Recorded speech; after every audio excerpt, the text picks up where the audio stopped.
A comienzos de la década se genera la detención de un empresario por porte de cocaína y armas. Con el paso de los días, las autoridades los indican como el líder de una red de pedofilia.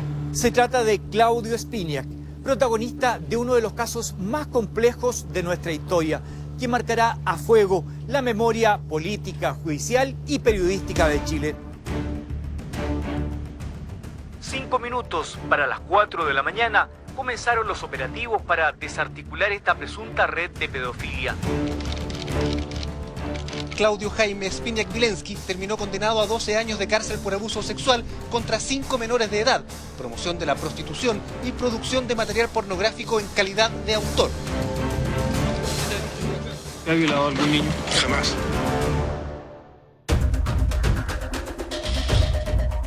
El caso Spiniak es un caso muy relevante en cuanto a une en un caso, y eso no siempre ocurre, a personas que tienen efectivamente poder al interior de una sociedad. Este caso era interesante porque eran personas de mucho dinero, ¿no? Spiniak justamente era un próspero empresario, pero además luego surge una arista de personas del ámbito político involucradas. La investigación en torno a la doble vida del empresario la inició la jueza Eleonora Domínguez. Sin embargo, cuando esa investigación llevaba menos de una semana, una nueva acusación, que probaría ser completamente falsa, lo convertiría en un escándalo político. Tengo la sensación de que cuando el río está sonando es porque más de alguna piedra trae.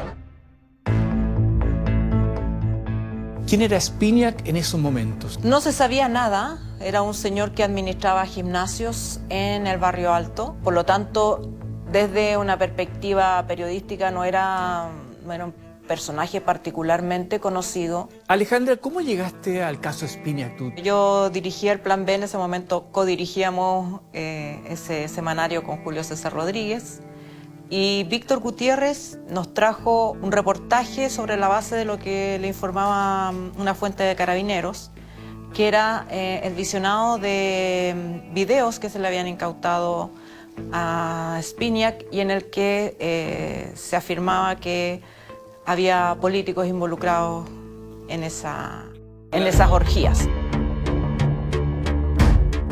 Frente a estas nuevas publicaciones no nos hacemos cargo, una vez más queremos decirlo, ni de rumores, ni de infundios, ni que dijeron que me dijeron.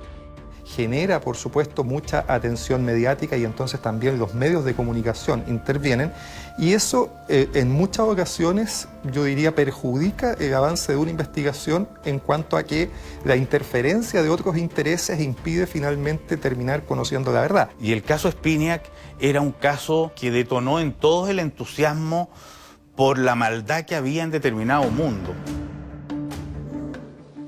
Los antecedentes entregados por quienes habrían sido víctimas de Spiniak permiten entender cómo funcionaba la red de pedófilos.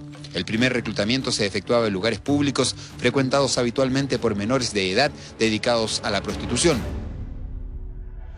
Lo que hicimos en Plan B fue básicamente hacer un reporteo informativo siguiendo el devenir judicial. Esto no fue algo que alguien se imaginó y lo quiso decir. Había antecedentes, de hecho, fue una diputada de la República y del sector, Pía Guzmán, quien al salir de una entrevista en un matinal menciona que tiene conocimiento de que hay tres políticos.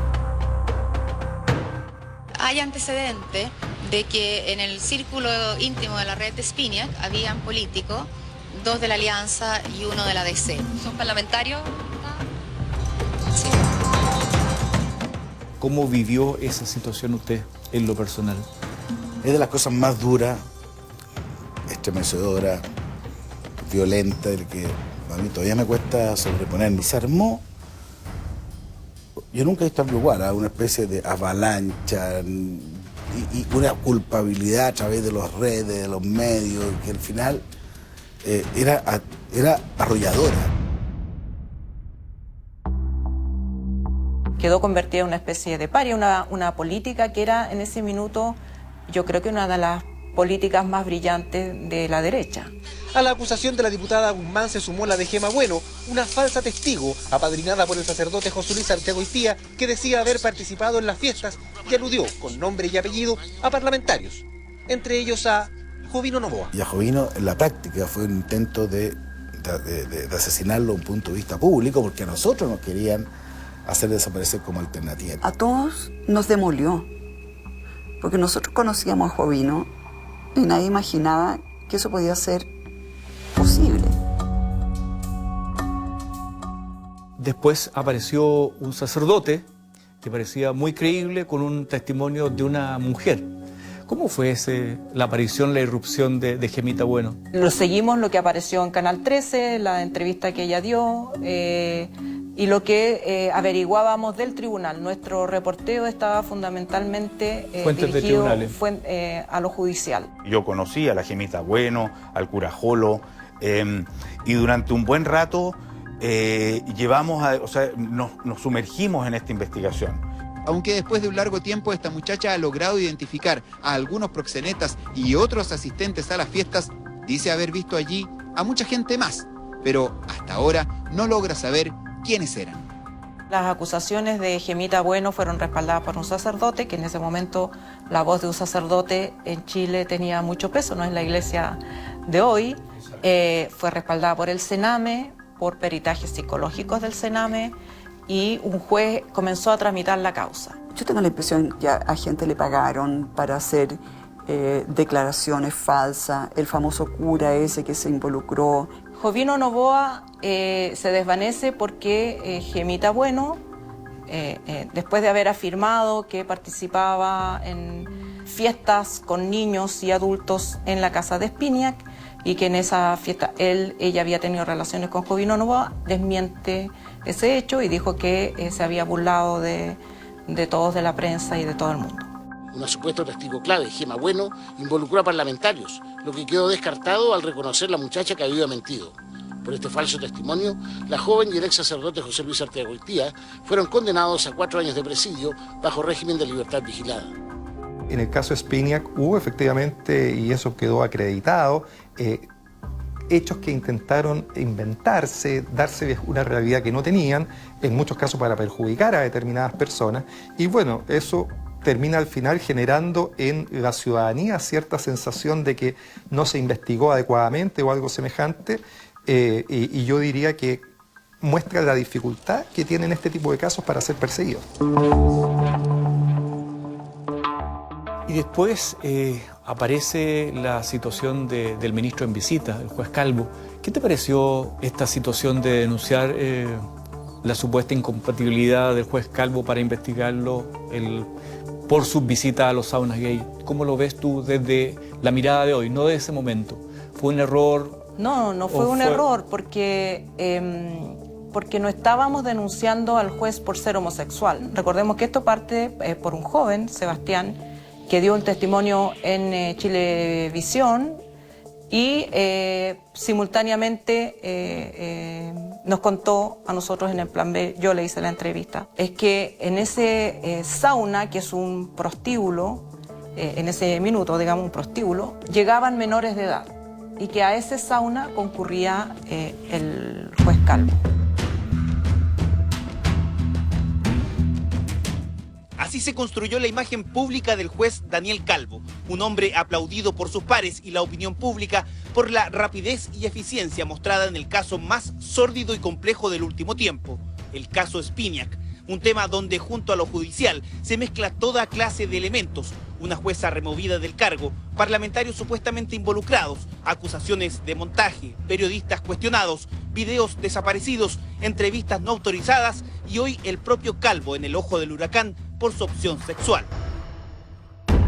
Pareciera que lo que ocurrió con el juez Daniel Calvo fue efectivamente bastante injusto, porque más que cuestionársele por los hechos que había efectuado o dónde había concurrido a un determinado sauna, pareciera que más bien el alegato estaba en contra de una posible orientación sexual distinta que hubiera tenido. Un juez yendo a un prostíbulo, un juez jugando, apostando en las carreras, son cosas que el Código Orgánico de Tribunales prohíbe.